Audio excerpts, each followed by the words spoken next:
All right. Well, because we're going into the Bible, I like to ask the Lord's blessing on our time and pray and ask that He would guide us and keep us safe here tonight. So let's bow our heads and pray. Father in heaven, we thank you for today. It is a beautiful day today, a beautiful evening, and it's good to be here as we open your word.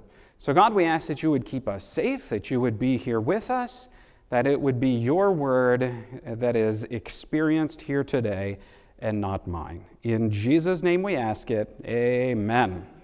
Tonight's message, Hope, Prophecy, and 2025. Some of you have seen some advertising that said Hope, Prophecy, and 2026. And honestly, couldn't figure out if it was for this year or for next year. Here's the thing. We're interested in what's taking place today. We're interested in what's going to come in the future, and we're actually going to see what took place in the past, so how can we have hope for the future? We want to know where we're heading. You look back through time, and people all through history wanted to know what's coming next. Where is this earth heading, and how are we going to know when we finally get there?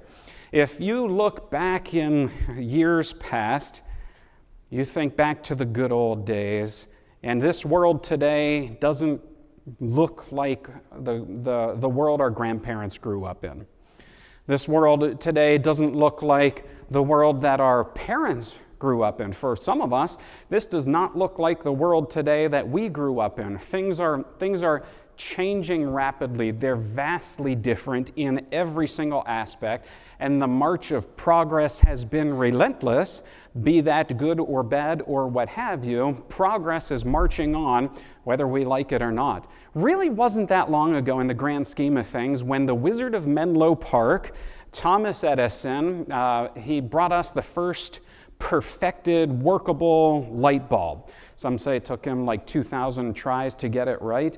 And he was a genius, and some say maybe he could have done things a little nicer also, but we have a lot of inventions here today from him and his team.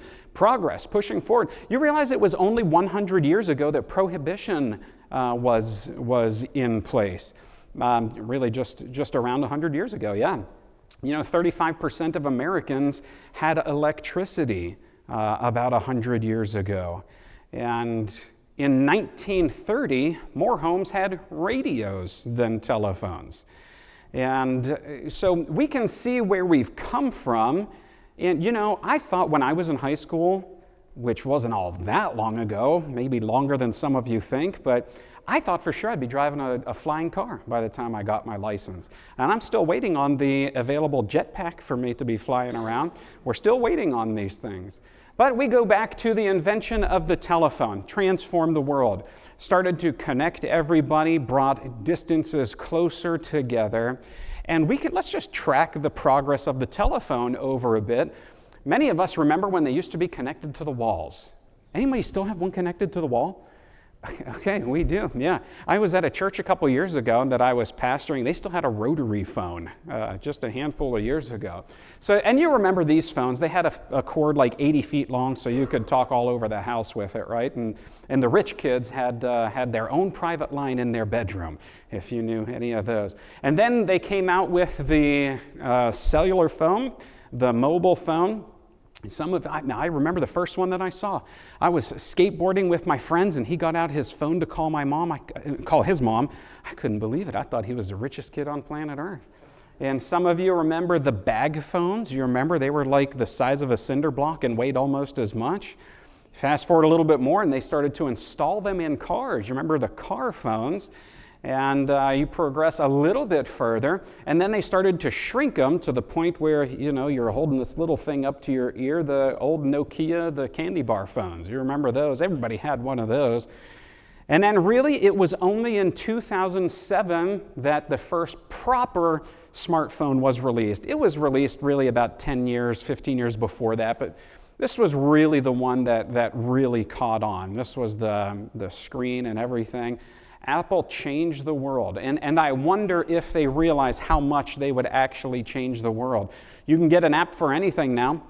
You can get a lot of good apps to help you out, cooking apps, searching apps, Bible apps. A lot of good things, probably a lot of things that are not so good as well. And I think if we're honest, a lot of what's available is really good at wasting time. A lot of good time wasters there. You know, they're enhancing this technology so much that they can actually track people with the cell phones as well. You ever go into Walmart or something, then you leave and then you get a notification, hey, how was your visit at Walmart? And you think, how do they know? So they set geofences around businesses now so they can track when you go in and when you go out, and that helps them to do their business. Now, you take from that what you will, whether that's the good, the bad, or the ugly. Nonetheless, technology is here like never before.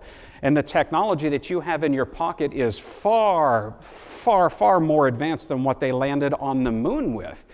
We are moving at light speed today. You might remember going to Grandma's house back in the good old days. I like this picture because it kind of reminds me of Little House on the Prairie. It's one of my favorite TV shows, the scene and everything. You know, there was a time when there was no electricity. And when the sun went down, we went to bed. And then we developed technology to keep us up longer. It messes with our circadian rhythm. And then you come along with health challenges on top of that. So technology advancement has been good and has created some burdens as well. You can heat your house with power, or they can power entire factories, gone to nuclear power and all the good and bad that goes along with that. Probably we can agree it's a little bit of both. And wasn't all that long ago that Henry Ford developed the mass assembly line, stamping out cars, the Model A's, the Model T's, left and right, changed the world, completely changed the world. Most of us would rather drive than walk. But I wonder if Henry Ford would realize the impact that his industrialization would have on the world. And you've seen cities like this, and I'm not from Pittsburgh, but I hear tale from those that grew up here that this would not have been that uncommon of a scene, this kind of pollution, in days past. Now, a lot of industries have shut down here, and that's kind of dissipated. Nonetheless, it happens. We march on forward in through time, and we find some sicknesses that we wish we didn't have to deal with. Some that can be controlled, some we have no idea how to control them yet. Of course, we all went through the pandemic a few years ago. It wasn't even the first one. There was one through the Dark Ages that took out almost a third of Europe. And really wasn't all that long ago, about 100-ish years ago, the Spanish flu strikes, and millions killed from that.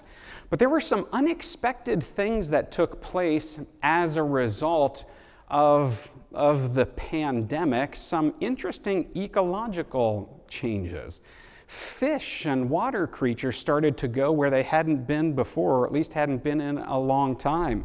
And you look at the sky over New Delhi, it's the first time you could see the sky in memorable history, in living memorable history. Something has happened, something continues to happen, and we wonder what is coming next. There was a man by the name of Klaus Schwab, that he's a World Economics leader from Germany, I believe. He established the World Economic Forum in 1971. In 1971, they established this place in Davos or Davos, depending on your translation, little town in Switzerland. And they developed this as this think tank, and economists would come in, influential people would come in, and they would kind of reason with and weigh out, what do we do from here? They've had very influential speakers come in, like Bill Gates, Nelson Mandela has come in, Yasser Arafat, many other political and economic figures have come in, trying to work out what comes next. What comes next? And this is what Klaus Schwab said. This is interesting. I think it's worth us studying a little bit here.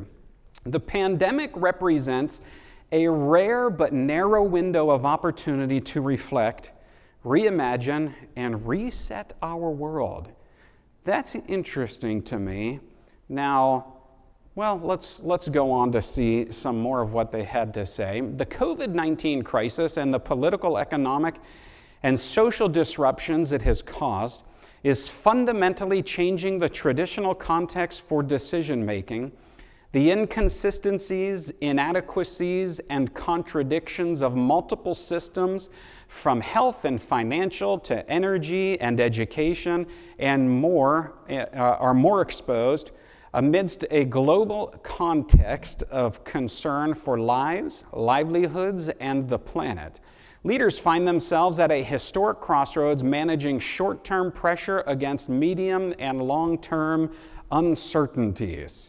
I think we can all agree there was a period of time there, and are we past it now? I think we're going to see the effects of this for a long time, but right there in the heat of it, there was a lot of uncertainty.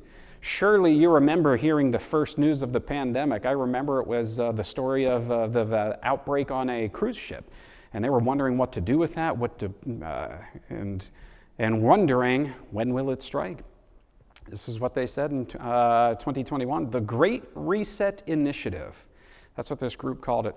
Not the COVID-19 crisis. They called this idea that a reset was needed. The Great Reset Initiative has a set of dimensions to build a new social contract that honors the dignity of every human being. The Great Reset. You know, we have been in problems in history for quite some time. We've been killing each other for a long time. We've been lying to each other, stealing from each other for quite some time. Now, we can't seem to stay out of war. And we've been trying to fix it for quite a long time, and we haven't figured it out yet. So there's this group of people that says a great reset needs to take place. Now, my question is, who decides what that reset looks like? Does God have a reset in His plan? We go back to the Bible. This will be our textbook, and we want to look through the perspective of the Bible through this tonight. The Bible paints a picture of us of two pictures of a perfect earth. Two pictures of a perfect earth. Right at the beginning, you get into Genesis 1, very first chapter of the Bible. God created the world, and the Bible calls it 6 literal days, and He said it was very good. A perfect creation. Can you imagine it all done right the first time around? Perfect creation. And then something happened. Then sin came in, and I don't need to tell you the effects of it, but we'll get into a little bit. Sin. Everything changed since sin comes in. This world is not even a shadow of what it was once when God created it perfect in the first place. You know, there's about 1,189 chapters in the Bible. We made it 7 chapters before the earth needed to be reset. In chapter 7, you see and start to read about the worldwide flood and Noah's Ark and all the story that goes along with that. So the idea of a reset is a biblical one, but I guess the difference is who's in control and who's actually going to press the button. So we see at the beginning of the Bible the picture of a perfect earth, and then we go to the end of the Bible in Revelation chapter 21, verse 1, and we see a picture of a different earth. And I saw a new heaven and a new earth, for the first heaven and the first earth were passed away. And chapter 21, verse 4, and God shall wipe away all tears from their eyes. Let me back up one slide there. Now, so let me give you some context. In this series, we're going to be looking into Bible prophecy. Not my prophecy. You don't care what I think or we want to see what the Bible has to say. 2 books we're going to highlight are Revelation and Daniel.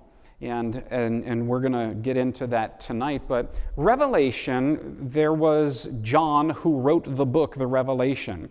He was sentenced to an island on Patmos. And they tried to kill him. They couldn't kill him. He was affecting the government, and he was teaching these things that the government didn't like. So they tried to kill him. They couldn't kill him.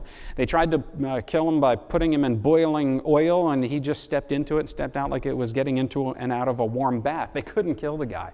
So they sentenced him to this island called Patmos. It's actually in Greece, not far from Turkey, where he was separated from all his loved ones. And here he receives the visions of the Revelation that's recorded in the last book of the Bible. So when he says, I saw a new heaven and a new earth, for the first heaven and the first earth were passed away, this is actually good news for him, because that earth didn't have a whole lot more to offer him at this time. So he was looking forward to something better that was going to come. Revelation chapter 21, verse 4, he records this: God shall wipe away all tears from their eyes. You know, God knows what keeps you up at night. He knows what gets you up early in the morning. He knows the heartache of the family. He knows the heartache of the finances. Evidently, all these tears are going to be wiped away at some point. There shall be no more death, neither sorrow nor crying, neither shall there be any more pain, for the former things are passed away. That which the devil has stolen from planet Earth may one day be restored. We continue, Revelation 22, verse 3. There shall be no more curse. You know what that is, curse? Biblically speaking, it's talking about sin. Evidently, God has something to offer us, a time, a life, a way of existing with no sin. So how do we get from here to there? I think that's good for us to look at. Who's going to eventually hit the reset button? Is it going to be some psychotic government leader that finally presses the button and starts nuclear war? Is it going to be a group of political figures that get together in Switzerland and they kind of are deciding the fate of humanity? Or will it be under God's control? Daniel chapter 12, verse 1 says this: a time of trouble such as never was since there was a nation, even to that same time. Daniel tells us, as he records from what was given to him from God, there's going to be a time of trouble coming. In Revelation, you read about 7 plagues. You read about the mark of the beast. You read about those that do not receive the mark of the beast are going to be threatened with death. We get into Matthew chapter 24, and Jesus is kind of giving this dissertation with his disciples of what's it going to be like? What does the future have in store for us? He talks about the love of many waxing cold. General natural affection for each other evidently will seem to be slipping away. And is this the time we're in? In fact, let's go to Matthew chapter 24, verse 7. A very powerful chapter in the Bible. Nation shall rise against nation, kingdom against kingdom. There shall be famines and pestilences and earthquakes in diverse places. So there's going to be some things happening. Jesus he kind of laid it out there. So we ought not to really be surprised. Maybe we're surprised when it happens and oh, this is affecting me. Maybe that may be a surprise, but Jesus said what to look out for. So we may be getting ahead of ourselves, though. Tonight we need to dial it back. We've got to go back to I almost said back to the future. We need to go back to the past. We need to go back to the past, and we need to begin to study how we get from here to there. And so we've got to pull the curtain back and see what's going on behind the scenes. When you go to a Steelers game, or a Pirates game, or a Penguins game, what you see kind of the finished product. You see what's the action that's right there. What you don't see is all the practice that went into it. You don't see all the financing, all the advertising. You don't see all the doctors and physicians that are all involved in this. You see the guy selling the hot dogs and the soda, but you don't see the transport of all. What I'm trying to say is there's a lot that goes on behind the scenes that we don't see. Today, we're going to try to pull back the curtain and see if we can see what's happening behind the scenes. So we need to get into the book that actually can show us that. There's only one book on planet Earth that contains predictive prophecy, and that is the Bible. And I say this respectfully, I'm not poking fun. The writings of Confucius, the Buddha, Muhammad, they do not contain a line of predictive prophecy. But the Bible does contain predictive prophecy. So we're going to go back to give a little background on Daniel. As we go and study into Daniel, we're going to focus on Daniel chapter 2 tonight. But we need to see how we got there. God's people had started to turn away from God. They started to do things that God said, you ought not to be doing. And when this started to happen, Nebuchadnezzar, who was the leader, he was the king of Babylon, he came in and he ransacked and destroyed Jerusalem, carried many of the people off that were, he killed a lot of people, but he carried many of them off to try to integrate them into his government, try to retrain them, try to reprogram them. So Babylon was this massive, massive empire. And that's about where the capital was. The capital of Babylon was, incidentally, Babylon. This attack took place in the year 605 BC, to be precise. So it's recorded in the book of 2 Kings and the chapter 24, verses 10 and 11, and it says this. At the time the servants of Nebuchadnezzar, king of Babylon, came up against Jerusalem, and the city was besieged, and Nebuchadnezzar, king of Babylon, came against the city, and his servants did besiege it. And he carried out thence all the treasures of the house of the Lord, and the treasures of the king's house, and cut in pieces all the vessels of gold which Solomon, king of Israel, had made in the temple of the Lord, and as the Lord said. So notice what he took out. Not only did he kill some of the people, not only did he take the people out, what he's doing is he's keeping the good resources. He's keeping anything of value, and that included some people too. And among those people were notably Daniel and his three friends, Hananiah, Mishael, and Azariah. So along with that, he went into the sanctuary of God, and this is a national monument for Jerusalem. This is a holy place consecrated by God, built up. He's had all the construction, everything. This is an important place. Nebuchadnezzar goes in and he takes the sacred vessels out, takes them over into Babylon, and uses them for some unholy purposes. 2 Kings 24:14. And he carried away all Jerusalem, and all the princes, and all the mighty men of valor, even 10,000 captives, and all the craftsmen and smiths. None remained, save the poorest sort of people of the land. In other words, anything that would benefit him, he took. Anything that would enhance his kingdom, he took. Anything that wouldn't, he left. Daniel chapter 1, verses 1 to 2 gives us a little more history. In the third year of the reign of Jehoiakim, king of Judah, that gives us the time. You'll notice in Bible, as we study in particular some of the prophecies, you don't see the year like 2025. You don't see that. We see time as recorded by who was king, who was leader in governments. And this is how we know the timing of this. In the third year of the reign of Jehoiakim, king of Judah, came Nebuchadnezzar, king of Babylon, unto Jerusalem, and besieged it. And the Lord gave Jehoiakim, king of Judah, into his hand, with part of the vessels of the house of God, which he carried into the land of Shinar to the house of his God, and he brought the vessels into the treasure house of his God. So this was a land of sun worshipers. This was a land of idolaters. This was a land of pagans. Now I want you to imagine something here for a second. Think of your church, whatever your church is. Think of maybe it's your childhood church, maybe it's whatever, that church that's near and dear to your heart. And I'm talking about a physical church structure at this point. Imagine that church. Your heart is there. When you think of it, it warms you. And now think if somebody came in there and took some of the sacred things used for worship of God in that church and took them in and used them in some other kind of paganism and idolatry, how would that make you feel? It would be crushing. Now, for an ancient Jew, the way they worshiped was like, that was their being, that was their character.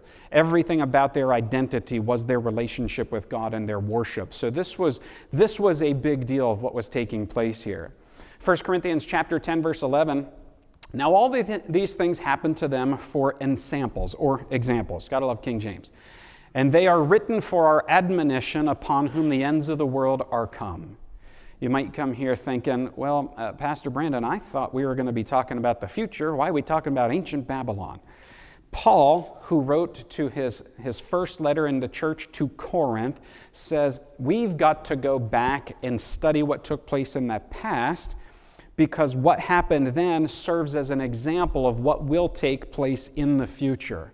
So all we're doing tonight is actually following God's counsel. Daniel chapter 1, verses 4 through 6. Children in whom was no blemish. So he was looking for good, healthy, strong kind of people. That's who he wanted in his kingdom, to stabilize it, build it up, empower it, and so on.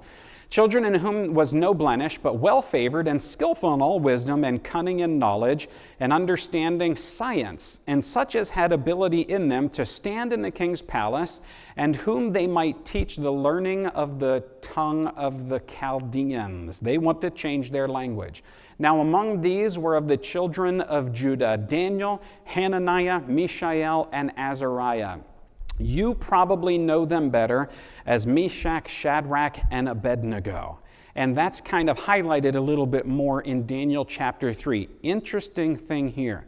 Now, as Nebuchadnezzar and his kingdom was pulling people over, this was a full reprogramming. This was intentional. This was calculated. Everything he wanted to erase, that their worship with God, he wanted to erase everything. So a good Hebrew's name had to do with their relationship with God. Daniel, Hananiah, Mishael, Azariah, all that has to do with worship of God. So what they did was now they give them new names, Meshach, Shadrach, and Abednego, and this has to do with pagan gods. Something you find interesting here. In Daniel chapter 2, you see that it deals with true worship, dealing with Daniel, Hananiah, Mishael, and Azariah. But in Daniel chapter 3, kind of the overarching theme or story of Daniel chapter 3 is false worship. And it uses their pagan Babylonian names. Daniel 1:7 says this, unto whom the princes of the eunuchs gave names, for he gave unto Daniel the name of Belteshazzar, and to Hananiah of Shadrach, and Mishael of Meshach, and to Azariah Abednego. Even Nebuchadnezzar's name had to deal with a false god. It means, may the god of Nabu protect the sun. Names meant something back then. Today we pick a name because it's cool or unique, or maybe it's dad's name or grandpa's name. Then it meant something with worship. Daniel chapter 2, verses 1 through 4. So if I've lost you, or if I've bored you by this point, focus with me here, because here all that was kind of the runway to take off. Now we're going to get to the good stuff. Daniel 2, 1 through 4. And now in the second year of Nebuchadnezzar's reign, Nebuchadnezzar had dreams, and his spirit was so troubled that his sleep left him. Then the king gave the command to call the magicians, the astrologers, the sorcerers, the Chaldeans, to tell the king his dreams. So they came and stood before the king. Here's what happened. Nebuchadnezzar asleep in the middle of the night.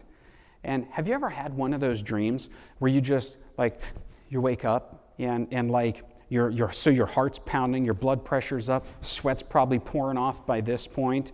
And this is kind of what Nebuchadnezzar was experiencing. Evidently didn't know what the dream was about, and certainly didn't know what it meant, as we're going to see.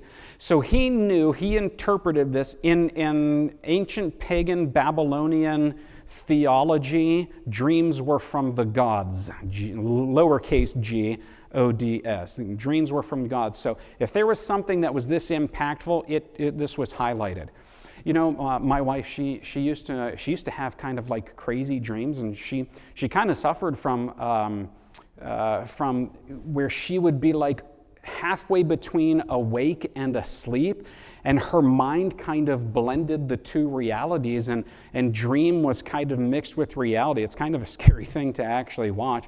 That's not what this was. This is not sleep terrors from Nebuchadnezzar. So this evidently is something significant.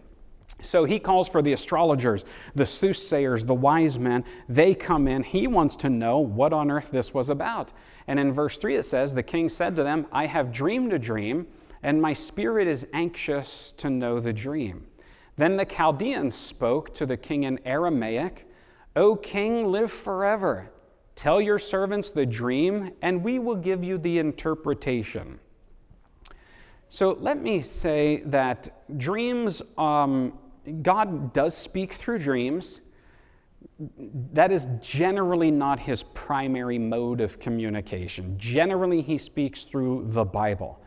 So if we have a dream, we ought to be careful that we're not claiming prophecy right off of that. More often than not, you know what bad dreams are the result of? Too much pizza, too late at night. So we've got to be careful that we don't go from pizza to prophet. So let's test everything to the Bible. And so he calls them in. They say, King, live forever. Tell your servants the dream and we'll give you the interpretation.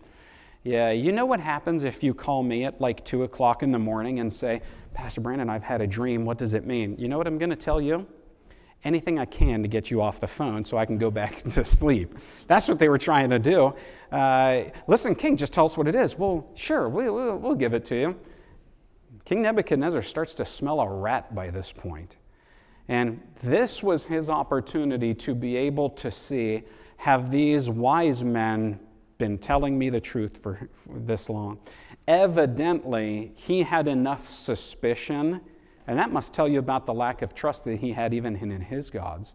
There must have been enough suspicion there to generate this feeling of distrust. No, he says, you tell me what the dream is and what it means, or you're going to be killed. We need to test everything to the Bible.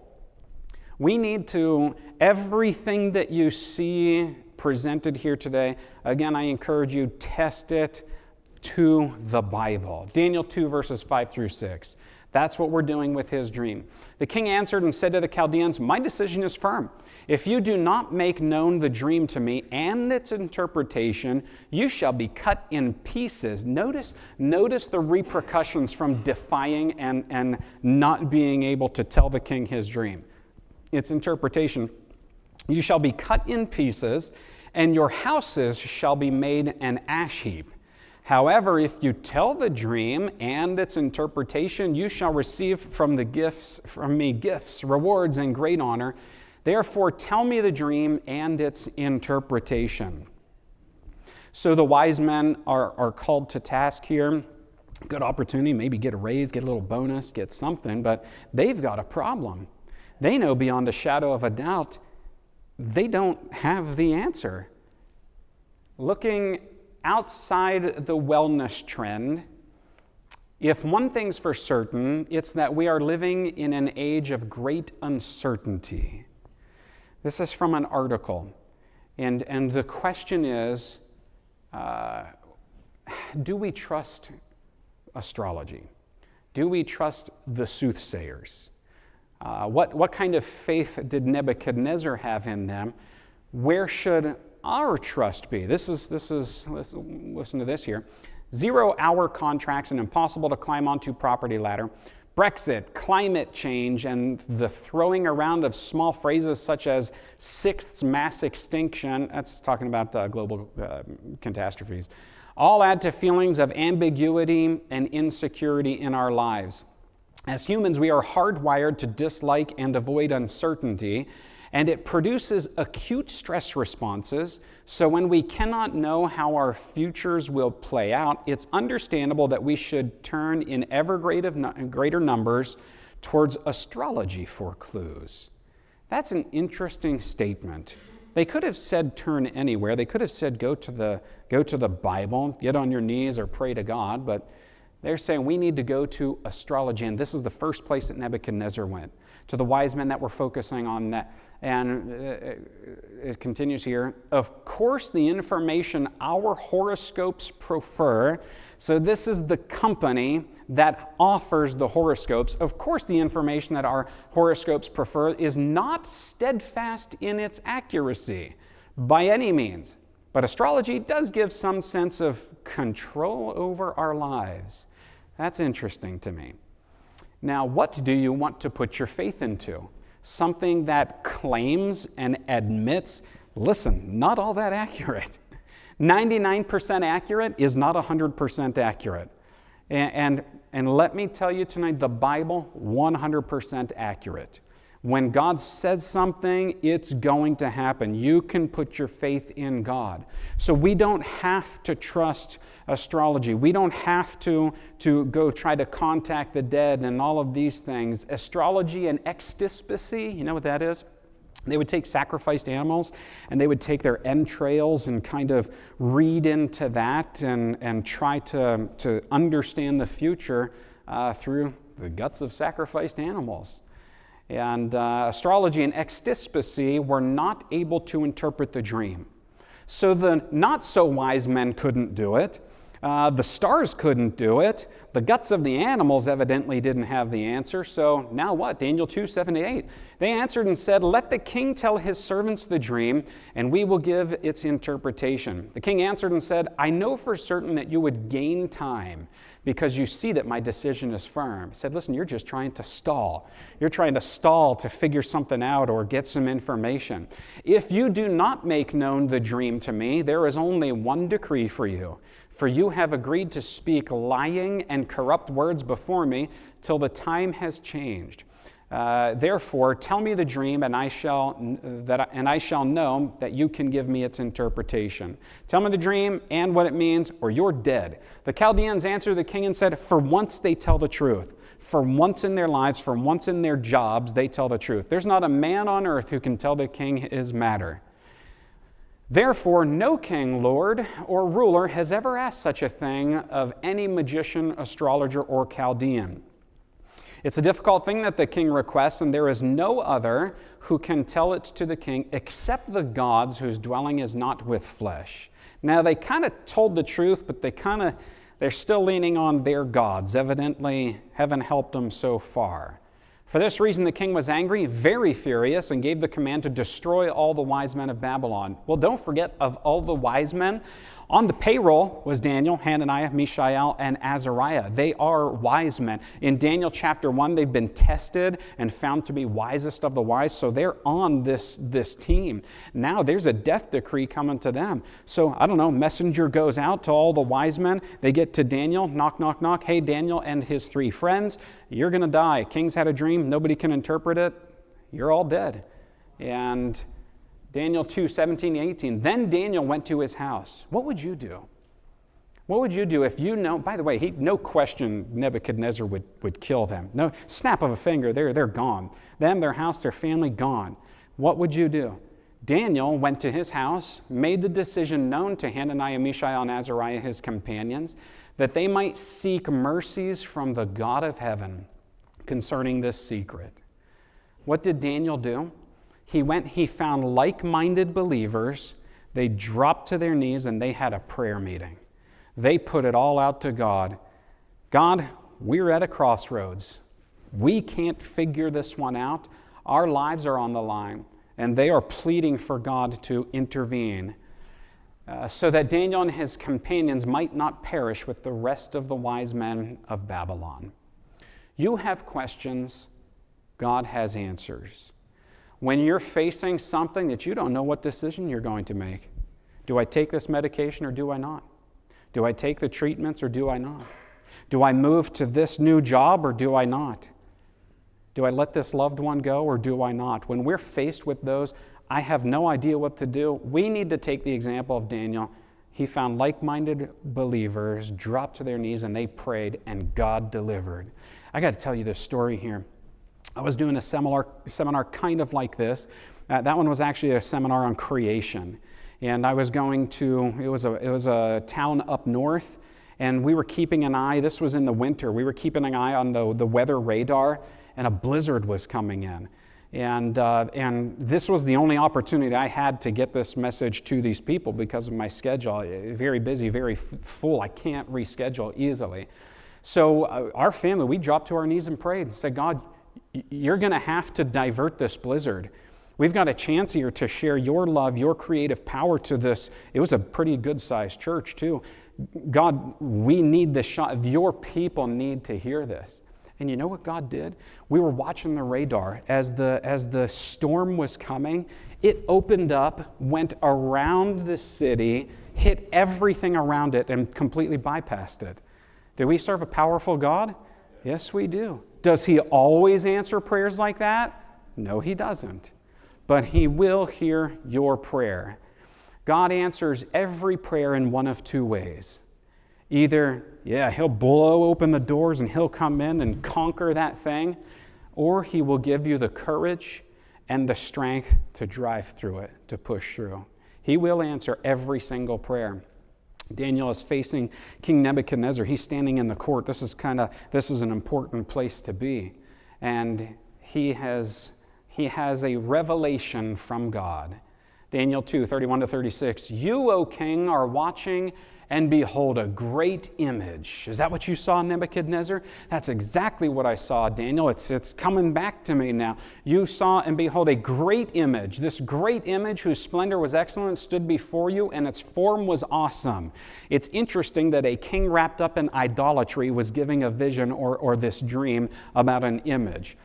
This huge image you saw. Is that right? That's it. This image's head was of fine gold, its chest and arms of silver, its belly and thighs of bronze, its legs of iron, its feet partly of iron and partly of clay. You watched while a stone was cut without hands. That's important. Tuck that behind your ear for now. That's extremely important. So there's this image, this stone cut without hands comes down. Other translations of the Bible say cut without human hands. Strikes the image on its feet of iron and clay and broke them in pieces. Then the iron, the clay, the bronze, the silver, and the gold were crushed together and became like chaff from the summer threshing floors. The wind carried them away so that no trace of them was found. And the stone that struck the image became a great mountain and filled the whole earth. This is the dream. Now we will tell you the interpretation before the king. Is that what you saw, king? That's exactly what I saw. Now, what on earth does it mean? So Daniel gives the vision, he explains the dream, and then he breaks it down in pieces of what it meant. So this prophecy here is kind of like the foundation prophecy of the rest of these entire meetings. So it's a good thing you did not skip tonight's message, because this is one of those important ones. So he begins to break it down piece by piece. Daniel 2, 37-38. You, O king, are king of kings. He's puffing him up a little bit. He's telling him the truth, too. For the God of heaven has given you a kingdom, power, strength, and glory. Wherever the children of men dwell, or the beasts of the field and the birds of heaven, he has given them into your hand and has made you ruler over them all. You are this head of gold. King Nebuchadnezzar, of this image, this head of gold represents you. He said, that's pretty good. And gold, that's the most expensive of them all, isn't it? Daniel says, yes. Babylon ruled the world from 605 BC to 539 BC. Gold, pretty good representation of the kingdom of Babylon. They literally had streets paved with gold, literally had gold leaf walls, and this was a city. The wall around the city was so wide you could race two chariots side by side. This was like 10 miles around. Huge. They had a 20-year food supply. This was being fed from the river Euphrates, so it had good water all the time, and they had enough food in case an army wanted to camp outside and try to outlast them. They actually would throw food over to them and taunt them. They'd outlast anybody. 20-year food supply. They had the resources. This is a letter from Nebuchadnezzar, and this is something an archaeologist found. The whole earth was prostrate at Babylon's feet. Babylon, the city which is the delight of my eyes, which I have glorified, may it last forever. King Nebuchadnezzar wanted Babylon to last forever. Daniel says, put on the brakes a little bit, because there's more. After you shall arise another kingdom inferior to yours. So the next kingdom is the Medo-Persian Empire, chest and arms of silver.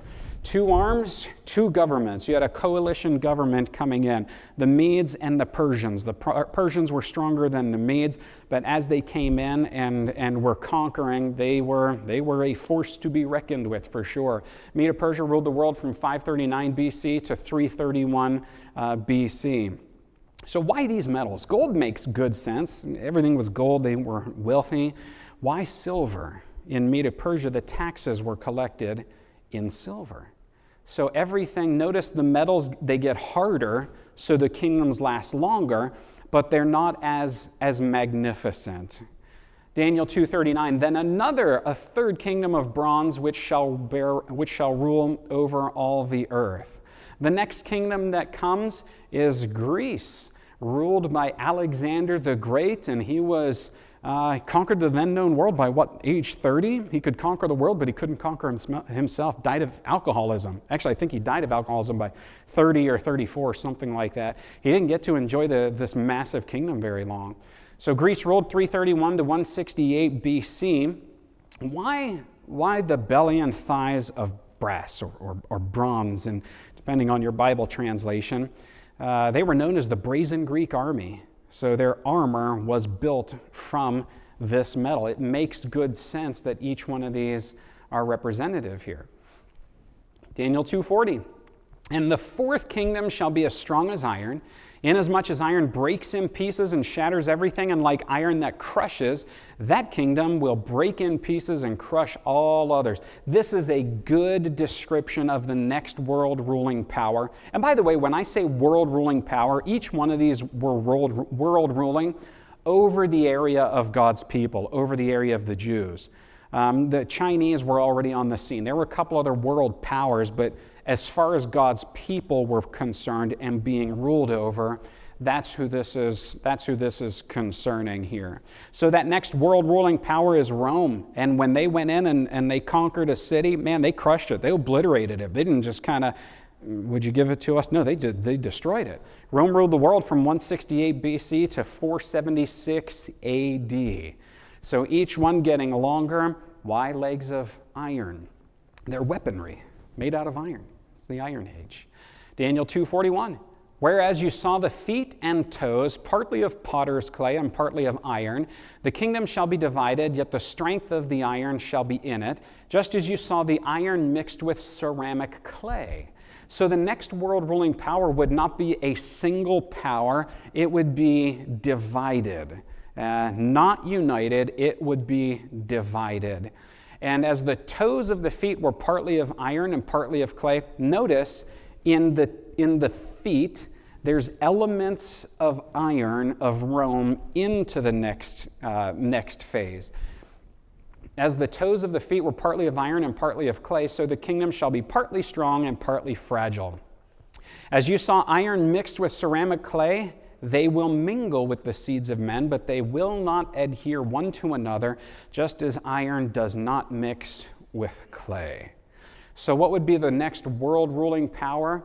Wouldn't go to one kingdom, it would fall into 10 different tribes. How many toes do you have on your feet? 10. I asked that at one of these seminars one time, and some guy shouted out 11. And he messed up my entire rest of the meeting. And he said, after the meeting, he said, no, I do have 11. I've got 6 toes on. I said, okay, you messed everything up. And most of us have 10 toes. The image, it went from not Rome to 11 different powers, not to 9. It went to 10 different kingdoms. 10 different kingdoms, and this is the Western divided European Empire. And remember, it said it would mingle with the seeds of men. It would try to adhere one to another, but it would not. How would they try to adhere one to another? Well, there were these powerful leaders starting to rise up in not all that long ago, within the last couple hundred years. Napoleon, he tried to reunite divided Europe, but he couldn't do it. Why? Because he wasn't big enough? Because he wasn't strong enough? He had the strength, he had the resources, he just couldn't do it. Why? Because God said it'll never happen again. Kaiser Wilhelm came along. He tried to put it all back together. Didn't happen. Hitler, we all know how that worked out. He couldn't put the kingdoms back together. And that's what all of them wanted to do. They wanted to reunite everything. Why couldn't they do it? Because God said it will never, ever happen again. And when God says something, you can trust in that. And it said it would mingle with the seeds of men. You know, you see on the old Disney cartoons and stuff, the king would marry the princess off to the prince of another land. They really did that, and they did that to try to unite kingdoms. And in fact, there was so much intermingling that Queen Victoria was known as the grandmother of Europe. At one point, all the heads of state were related. King Christian IX of Denmark is known as the father-in-law of Europe. So it wasn't as if they didn't try to put it back together. God prophesied that they would try. God prophesied that they would fail. And God prophesied that it would never, ever happen again. And it hasn't. And so where are we headed today? People are still trying to put it together. You know, every time they try to make the euro all over in that area, something happens, something weird comes up. They still can't get along all today. Why?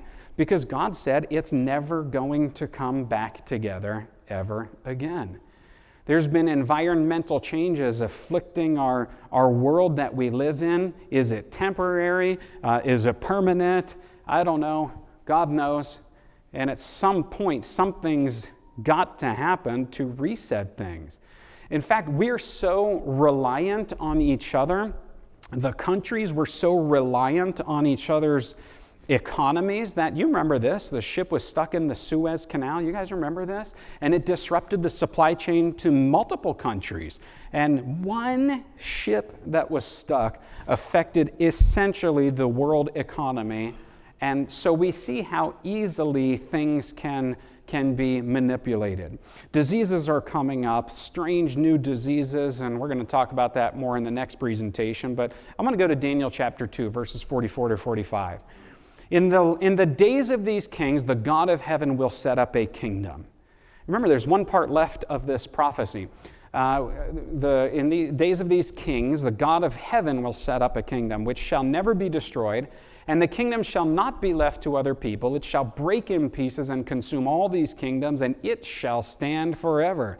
Inasmuch as you saw the stone was cut out of the mountain without hands, and it broke in pieces, the iron, the bronze, the clay, the silver, the gold, the great God has made known to the king what will come to pass after this. The dream is certain, its interpretation is sure. What's the final thing to take place in this vision? Here you see the image that Nebuchadnezzar saw, an artist's rendering at least, on the left side. That's this image from Daniel 2. On the right, you see beasts, or another vision in Daniel chapter 7. So you see some consistencies here of nations that would rise and fall prophesied in the Bible. God said Babylon would rise and fall. It happened. God said Medo-Persia would come and go. It did. God said Greece would come and would fall. It's still there. It's not a world-ruling power. Same with Rome. And in Daniel chapter 7, as we study in a future presentation, of these 10 tribes that would pop up, 3 of them would be uprooted. But how and why? That's something we absolutely need to study because it's 100% relevant to where we stand today. So where do we stand in time? In 1997, a 2-year-old boy was abducted near his home in eastern China.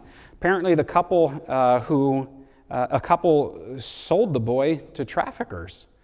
A couple kidnapped the boy, sold him to traffickers. Police investigated. They couldn't find him. The father refused to give up. The father would not let go of it.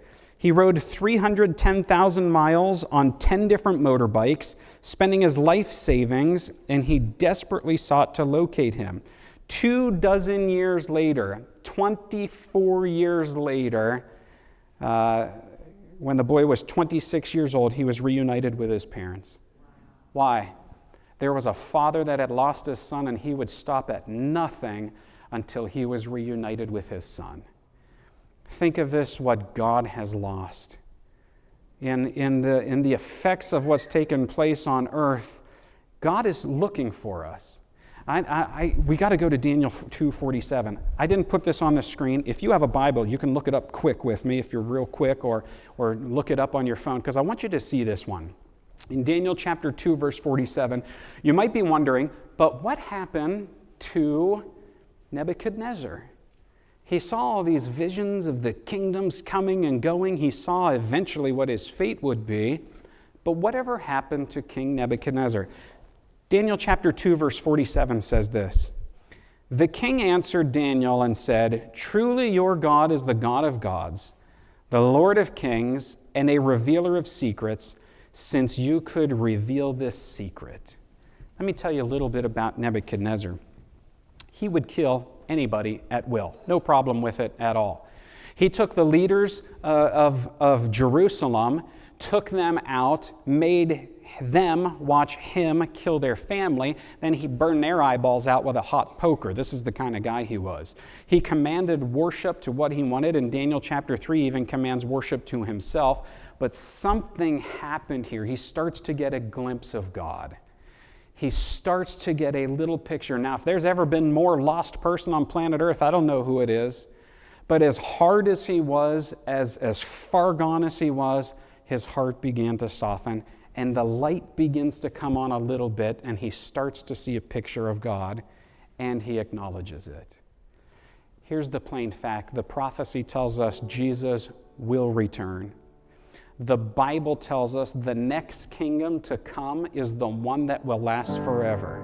I used to tell people that we're like down in the toenails of this image. We're not, as time goes, we're like down in the foot fungus of this image by this point. There's not much left of this prophecy. And as we take a break here, I'm going to give you about a 5-minute break, but I want you to spend some time with God if you so desire. Now, after I pray, you can go get some fresh air, stretch. Restrooms, you go out there to the right in the hallway. If you need a drink, there's a water fountain.